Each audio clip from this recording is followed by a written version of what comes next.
फारूक साहब, आप ये बताइए, आप किस आइडियोलॉजी पे चलते हैं, गुलाम नबी सौगामी पे या शेर कश्मीर?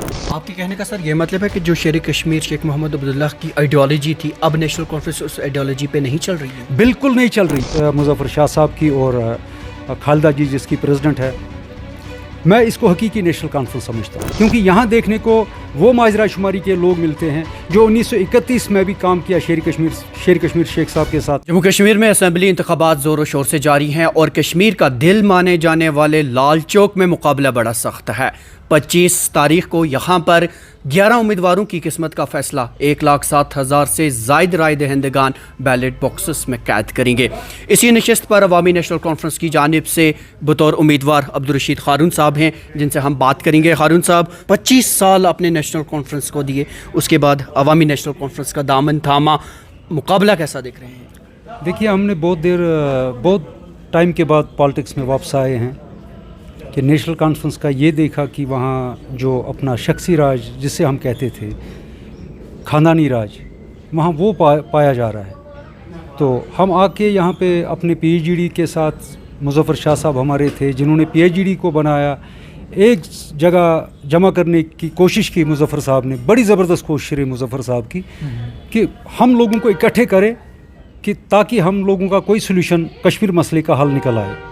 बट अनफॉर्चुनेटली जो PDP उस टाइम BJP को यहाँ लाई थी, सब लोगों ने उस टाइम कहा था कि BJP को बाहर रखने के लिए हम आपको सपोर्ट करेंगे, लेकिन PDP उस टाइम मानी नहीं। PDP ने BJP को स्पेस दे दी और एंटर करवा दिया। और वही वजह बनी आपकी पार्टी में आकर लाल चौक से इंतखाबात लड़ने की? नहीं, मैं ये बताऊंगा आपको। जब फिर PhD बनी, PhD के बाद मुजफ्फर साहब ने इनको इकट्ठे करने की कोशिश की और आहिस्ता आहिस्ता इनके अपने इंटरेस्ट थे, कोई प्रेशर्स आ रहे थे, कोई पुल्स आ रहे थे। पहले सजाद साहब निकल गए, उसके बाद महबूबा मुफ्ती जी की पार्टी PDP से वहीद परा साहब ने पहला स्टेटमेंट दिया। वो क्या कहानी थी वो अल्लाह बेहतर जानता है। PhD से वो अलग होने लगे। उसके बाद नेशनल कॉन्फ्रेंस ने रिटलेट किया वापस। नेशनल कॉन्फ्रेंस ने रिटलेट करके PhD को तोड़ना शुरू कर दिया। अब अल्लाह बेहतर जानता है, फारूक साहब दिल्ली जाते थे, उमर साहब दिल्ली जाते थे, वहाँ से क्या कहानियाँ लेकर आते थे और यहाँ पे एक दूसरे को अपोज करने लगते थे। और मुजफ्फर साहब लास्ट तक कोशिश करता रहा कि PhD बने रहे, कश्मीरियों की बात आगे चले, हम कश्मीरियों की वॉइस बने, बट ऐसा हुआ नहीं। तो क्या ऐसी चीज़ है सर, जो वक्त इत्तेफाक का था उस वक्त में निफाक हुआ और जब ही आपको भी पार्टी से खैराबाद करना पड़ा? देखिए, मैं तो पहली पार्टी से बाहर था। मैं बहुत देर के बाद पॉलिटिक्स में आया हूँ। उसके बाद जब यहाँ देखी कि लोगों की दिन ब दिन इनके PhD के मतलब फारूक अब्दुल्ला साहब के या उमर साहब या दूसरे लोग थे उसमें, कि आवाज़ लोगों की नहीं जा रही है कहीं पर। सिर्फ एक आवाज़ जाती थी मुजफ्फर शाह साहब की। आपने सोशल मीडिया में भी देखा होगा, मुजफ्फर शाह साहब भी प्रिंट मीडिया पे, इलेक्ट्रॉनिक मीडिया पे, हर जगह कोशिश करता था मुजफ्फर शाह साहब। मुजफ्फर शाह साहब ने बहुत कोशिश की इसको बचाने की। अब लास्टली जब कोलिशन हुई तो कोलिशन में यह समझ लीजिए, फारूक साहब ने कहा था कि मुजफ्फर साहब हवा के दल से लड़ेंगे इलेक्शन। बाद में क्या हुआ, क्योंकि ये लोगों की आवाज़ थी, सच्चाई की आवाज़ थी, हक़ की आवाज़ थी मुजफ्फर शाह साहब। उसके बाद इनको बाहर का रास्ता इनको भी बताया। उसके साथ और भी साथी हमारे बहुत सारे बाहर हो गए, जैसे सईद आखून साहब हो गए, पीर आफाक साहब हो गए, गुलाम रसूल नाज साहब हो गए, राही साहब हो गए बारामुल्ला से। बहुत सारे, पहले इशफाक से शुरू हुआ, गांदरबल से शुरू हुआ। ये कोई 20-30 लोग ओरिजिनल नेशनल कॉन्फ्रेंस जो थे उनको बाहर कर दिया। अब आजकल नेशनल कॉन्फ्रेंस में वो दौर चल रहा है जिन्होंने शेर कश्मीर शेख मोहम्मद अब्दुल्ला को 11 साल मुसलसल गवाही देकर जेल में रखा था। वो थे नासिर सुगामी के दादाजी। आज वही नासिर सुगामी के दादाजी की बरसी नवाई सुबह में मनाई जाती है। मुझे बताइए फारूक साहब एक चीज़, आप किस आइडियोलॉजी पे चलते हैं? क्या गुलाम नबी सुगामी की आइडियोलॉजी पे चलते हैं या शेर कश्मीर शेख मोहम्मद अब्दुल्ला की आइडियोलॉजी पे चलते हैं? फारूक साहब से मेरा डायरेक्ट ये सवाल है, हाथ जोड़ के, क्योंकि मेरा वो बॉस मतलब लीडर रह चुका हूँ, मैंने उसके अंदर काम किया, लेकिन आज मेरी ये मजाल बनती है उसके सामने बोलने की, आज मेरी हिम्मत बनती है। फारूक साहब, आप ये बताइए, आप किस आइडियोलॉजी पे चलते हैं, गुलाम नबी सौगामी पे या शेर कश्मीर? आपके कहने का सर ये मतलब है कि जो शेर कश्मीर शेख मोहम्मद अब्दुल्ला की आइडियोलॉजी थी, अब नेशनल कॉन्फ्रेंस उस आइडियोलॉजी पे नहीं चल रही है? बिल्कुल नहीं चल रही है। अब देखिए, एक टाइम ये था कि नेशनल कॉन्फ्रेंस की अपनी एक तहरीक थी, एक तवारीख थी। जैसे हमारी अवामी नेशनल कॉन्फ्रेंस, मैं इसको कहता हूँ हकीकी नेशनल कॉन्फ्रेंस जो है हमारी यहाँ पर मुज़फ़्फ़र शाह साहब की और खालिदा जी जिसकी प्रेसिडेंट है, मैं इसको हकीकी नेशनल कॉन्फ्रेंस समझता हूँ। क्योंकि यहाँ देखने को वो माजरा शुमारी के लोग मिलते हैं जो 1931 में भी काम किया, शेर कश्मीर शेख साहब के साथ काम किया है, वो लोग यहाँ पर पाए जाते हैं, उनके बच्चे यहाँ पाए जाते हैं, उनकी औलादें, उनकी नस्लें यहाँ पाई जाती है। लेकिन आप नवाई सुबह जाइए नेशनल कॉन्फ्रेंस में, आपको वहाँ कोई ना कोई बख्शी गुलाम अहमद के पार्टी का, कोई किसी पार्टी का जिन्होंने हमेशा नुकसान पहुँचाया इस जमात को नेशनल तो क्या सर ये आप इल्ज़ाम लगा रहे हैं कि नेशनल कॉन्फ्रेंस ने अपने उन हकीकी वर्करान को नज़रअंदाज किया जो शेख साहब के दौर से उनके साथ चल रहे? देखिए, ये मुझसे मत पूछिए, आप खुद देख लीजिए ना। सईद आखून साहब जिसने मिल्टन सी में जब यहाँ मिल्टन सी टर्मोइल चल रहा था, उस वक्त मोहम्मद सईद आखून साहब का क्या रोल था? मोहम्मद सईद आखून साहब का रोल ये था, उसको यहाँ पर लाया गया था, उसका मैंने परसों एक इंटरव्यू देखा, वो रो रहा था, मतलब आंखों में बिल्कुल पानी उसके आ रहा था। उसने वो वाक़ात बता दिए, हमारे रोंगटे खड़े हो गए। उसने यहाँ नेशनल कॉन्फ्रेंस को जम्मू कश्मीर में बचाया था।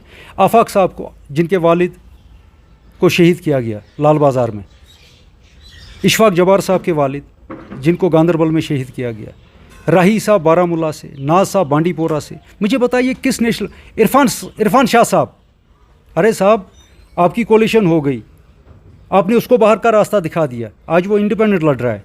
वही इरफान शाह है जिसका दादाजी शेर कश्मीर शेख मोहम्मद अब्दुल्ला के साथ थे, जिन्होंने महाराज के ख़िलाफ़ उस टाइम जिसका नारा था क्विट कश्मीर, उन्होंने वो चलाया था। उस घर से इरफान शाह है। आज इरफान शाह बाहर है, इरफान शाह अलग से इलेक्शन लड़ रहा है, ठीक है, पॉलिटिकल ये है, बाहर का रास्ता। अब मुझे बताइए उस नेशनल कॉन्फ्रेंस में कौन लोग नेशनल कॉन्फ्रेंस और इस नेशनल कॉन्फ्रेंस, हम इसको हकीकी नेशनल कॉन्फ्रेंस समझते हैं। जो आपने सियासी से अलहदगी इख्तियार की थी, उसके बाद दोबारा वापसी इख्तियार करने का क्या सबब बना और लालचौक कॉन्स्टिट्यूंसी से बतौर उम्मीदवार सामने आए, क्या अहम मुद्दे लेकर आ रहे हैं? देखिए, हमारी जो मुज़फ़्फ़र साहब के साथ आइडियालॉजी का मैच था वो सही था, सही बैठता है, क्योंकि हक़ की बात मुज़फ़्फ़र साहब भी करते हैं, मैं भी वही हक़ की बात करता हूँ। यहाँ पे बड़ी प्रॉब्लम्स है इस वक्त। हम लोगों को मरकज़ी सरकार जो भी थोपती है कानून, लेकिन एक ही आदमी मुज़फ़्फ़र साहब, मैंने यही सोचकर मुज़फ़्फ़र साहब के पास आए, बात की, मैंने कहा इसके हाथ मजबूत करने हैं और अपने जैसे लोगों को साथ जोड़ना है। जो इस वक्त कश्मीरी लोग दबे हुए हैं, जो भी आर्डर आता है इम्प्लीमेंट होता है, ज़बरदस्ती इम्प्लीमेंट होता है, उन चीज़ों के मुज़फ़्फ़र साहब के साथ हाथ मजबूत करें। लेकिन फिर तो आप कई चंद नशस्तों पर इंतखाबात में हैं। देखिए, कारवान बनता ही ऐसे ही है, एक राह पे चले हजूम बन ही जाता है, माहौल बन ही जाता है। जब हकीकी बात, कल हम यहाँ से जा रहे थे, मोदी साहब आए थे, जो खोखले दावा करता है मोदी साहब, यहाँ पे अमन आ गया है, कोई परेशानी, हम वेलकम करते उस बात को, लेकिन ये लोगों के लिए होना चाहिए। इसलिए एक आवाज़ बन के हम मुज़फ़्फ़र शाह साहब के हाथ मजबूत करने के लिए यहाँ पर आए। और देखने को ये मिलता है आजकल इलेक्शन कैंपेन में, हम जाते हैं, हर जगह गए हैं, पूरी कॉन्स्टिट्यूंसी में नहीं पहुँच पाए, लेकिन 80% 90% इलाकों में गए। रेस्पॉन्स कैसा मिल रहा है? रेस्पॉन्स देखिए, यहाँ जो भी बात होती है, जिस भी इंसान से हम मिलते हैं, मैं 2000 10,000 लोगों से मिला होगा, शायद ही कोई ऐसा हो जिसने मुज़फ़्फ़र शाह साहब के ख़िलाफ़ बोला हो। कहते नहीं साहब यही तो हक़ की बात करते हैं। क्या ये आपको बेनिफिट देगा ये वाला? बिल्कुल ये बेनिफिट देगा, लेकिन बेनिफिट मिलना ना मिलना वो अलग एक चीज़ है, लेकिन रेपुटेशन आदमी की, आप वहीं उमर अब्दुल्ला साहब को ले लीजिए, गांदरबल में वो कहता मैं टोपी नीचे डाल रहा हूँ, मुझे बचाओ। अब वहाँ पे सेटिस्फाई नहीं है, बड़गांव पहुँच गए। ये तो एक वहम है ना, ये तो एक वहम है। हमें कोई वहम नहीं है, क्यों हम लोगों की आवाज़ बन के बाहर निकलना चाहते हैं, लोगों को उन मुसीबतों से अजाला करवाना चाहते हैं जो मुसीबतें कश्मीरी आवाम पे इस वक्त है, उन चीज़ों का अजाला हम करना चाहते हैं। और असल में जो बात है, जो दफ़ा 370 और 35A की बात करते हैं, फारूक साहब ने कहा कि 100 साल तक अब दफ़ा 370 वापस नहीं आ सकती। उन्होंने कहा कि अगर हमें 100 साल भी लगेंगे, लेकिन फिर भी हमारी जद्दोजहद जारी रहेगी। ठीक है, जद्दोजहद करे, 100 साल की बात क्यों है? ये तो वो पंडित जी हमारे हुआ करते थे, हाल में उनका हार्ट अटैक हुआ था, 1964 में उन्होंने एक वर्डिक्ट लिया है, 13 बेंच की जज से लिया है। ठीक है, एक जगह से हम हार गए, दूसरी जगह जा सकते हैं, ये तो 1 साल का मसला है, 6 महीने का। आए लोग आपके साथ हैं, फारूक साहब हम आपके साथ हैं, हम आपसे कोई दुश्मनी नहीं, हम नेशनल कॉन्फ्रेंस ही है, वर्ल्ड नेशनल कॉन्फ्रेंस ही है।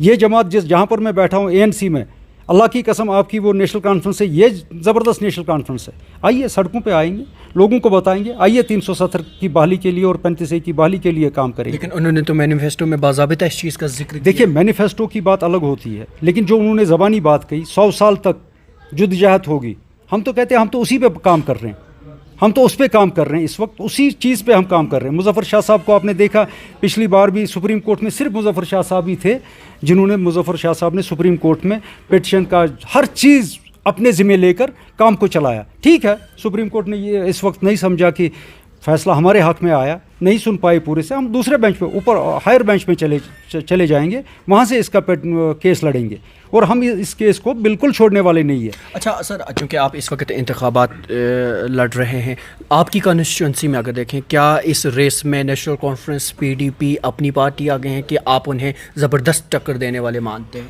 देखिए, मैं कोई टकराव किसी के साथ नहीं मानता हूँ। अगर इंसानियत कश्मीर में बाकी है, अगर कश्मीर में इंसानियत बाकी है, मैं अपनी कॉन्स्टिट्यूंसी की बात नहीं करता हूँ, इंसानियत बाकी है, सोच समझ कर वोट करें, जो कश्मीरी अवाम की बात करे उन्हें वोट करें।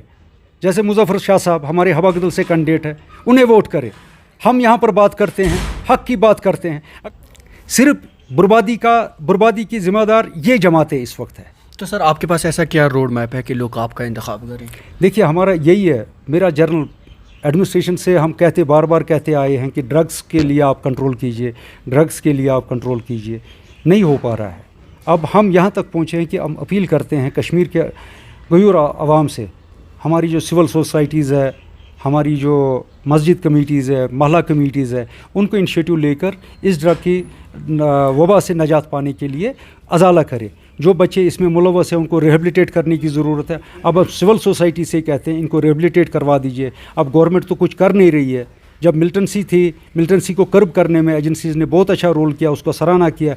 उसके सामने तो ये ड्रग डीलर्स, ड्रग पेडलर्स को पकड़ना तो 10 मिनट का काम है, लेकिन नहीं काम कर रहे उस पर। अब हम सिविल सोसाइटी से ही, अपने कश्मीरी आवाम से, गयूर आवाम से और बाज़मीर आवाम से ये कोशिश करते हैं, इस फ्यूचर को बचाइए, इस फ्यूचर को रिहेबिलिटेट करवा के इस फ्यूचर को बचाइए। कल का MLA यही है, कल का KS अफसर यही है, कल का क्लर्क यही है, कल का डॉक्टर ये है, कल का इंजीनियर ये है। इस यूथ को बचाइए। अगर ये पहली प्रायोरिटी नौजवान नस्ल पे है, इनको बचाना। आप मुझे वोट मत कीजिए, मुझे नहीं परेशानी इस बात की, लेकिन मुझे प्रायोरिटी यही है, इस नस्ल को बचाया जाए। अगर ये नस्ल हमसे चली गई, अगर ये नस्ल हमसे चली गई, हमारी पहचान ख़त्म हो जाएगी, ये तो एक तवारीख बन जाएगी। अब एम्प्लॉयमेंट को लेकर, अब दूसरा इस वक्त देखिए, जो हमारे इस वक्त लड़के बंद हैं जेलों में, छोटे छोटे लड़के हैं, क्या खता है उनकी, क्या खताई है उनकी? उनको लाइए, उनको बाहर लाइए, वो अपने रोज़गार में लग जाएंगे। बेरोज़गारी इतनी बढ़ चुकी है, बेरोज़गारी इतनी बढ़ चुकी है, बेरोज़गारी पे कोई बात नहीं करता है। तो ये अहम वो मुद्दे हैं जिन्हें लेकर आप लोगों के बीच बिल्कुल। एक मुद्दा हमारा ये भी है, मैंने कहा पहले भी आपसे, आपका वीडियो लंबा हो जाए, आपका ये बाइट लंबा हो जाएगा, फिर भी मैं आपको कहना चाहूँगा, यहाँ पे कश्मीरी को कहते बिजली पे हुकिंग करते हैं, हुक मारते हैं बिजली का। अब इसको बेसिक पे ले लीजिए, आप अपने दिल से बात कर लीजिए। अब एक आदमी जो सेल्समैन लाल चौक में दुकानदार के पास सेल्समैन है, वो घर चलाता है, जब उसको बिजली का बिल 5,000 रुपया आता है, 5,000 में उसने अपने फ्रेंड सर्कल को भी चलाना है, अपने और भी लवाजमात है घर में, बाकी किचन का काम है वगैरह जो भी है, वो कहाँ से करना उसने? पहले हमारे पास फायरवुड की अब सप्लाई होती थी, केरोसिन ऑयल की सप्लाई होती थी, अपना कोला मिलता था, राशन कार्ड से मिलता था, हर चीज़ मिलता था। तो सर, अब आखिर पर आपका क्या पैगाम रहेगा? देखिए, मेरी लोगों से यही है कि एक हक़ की आवाज़ बने। जो हक़ की आवाज़ मुज़फ़्फ़र शाह साहब हैं, हम हैं, इस वक्त आवाज़ के साथ जुड़ जाएं। लोगों से यही अपील है। इसका जवाब जो दबे हुए लोगों की यही जवाब है कि वोट के साथ वोट देकर इस हक़ की आवाज़ बने, ताकि हम लोग असेंबली में जाकर रेजोल्यूशंस ले लें दफ़ा 370 और 35A के लिए, और जो भी मामले यहाँ पर लोकल इश्यूज़ हैं उनके लिए। बहुत बहुत शुक्रिया सर हमारे साथ बात करने के लिए। Thank you. जम्मू कश्मीर की आवाम जो है वो हक़ का साथ दें और समझें कि कौन हक़ की बात कर रहा है, उसे ही अपने कीमती वोट से नवाजें। बात कर रहे थे अब्दुल रशीद हारून, जो कि अवामी नेशनल कॉन्फ्रेंस की जानिब से अब की बार लाल चौक कॉन्स्टिट्यूंसी से बतौर उम्मीदवार है। दैनिक सवेरा के लिए श्रीनगर से मैं ज़ुबैर कुरैशी। देश दुनिया की हर खबर सबसे पहले देखने के लिए फॉलो करें Dainik Savera TV, YouTube, Facebook, Instagram, X और व्हाट्सएप चैनल पर।